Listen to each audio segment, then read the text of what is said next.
السلام عليكم ورحمة الله وبركاته. عشر كينا مانتو هو كسر سنة هاي إنجليز كا قاويشون كاللوغو برتو يا كسر سنة هاي. Use a mirror مرايات استعمال.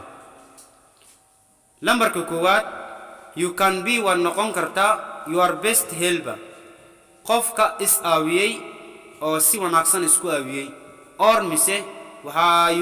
you are worst enemy waxa noqon kartaa qofka adow isku worst ugu xun you are worst enemy adow ugu xun inaan isku noqoto when gorti learning markaad baranayso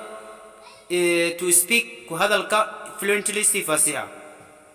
we know lambarka labaad we know waan garanayna it is hard in you come tahay but lakin you should try when isku dayda not to worry in adin aan welwelin about kusabsan how sida you sound sida at ugu dhawaaqda ingiriiska when gorti you speak markaad hadlayso just relax naso so lambarka saddexaad if you get stuck haddii adiga kugu istaagto ama ay ku jahwareeriso or confused at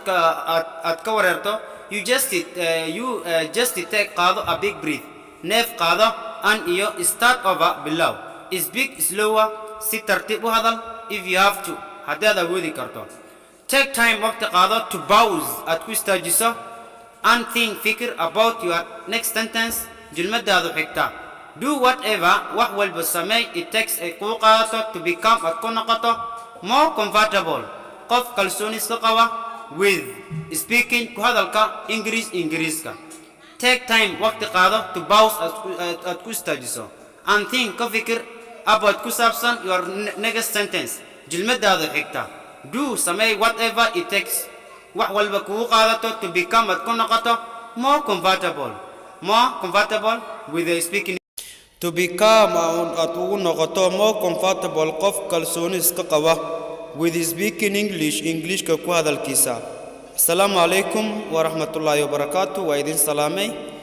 asxaabtayda kuwa jecel Ingiriiska inay bartaan iyo Swahili gaba. Ha ku iloobin subscribe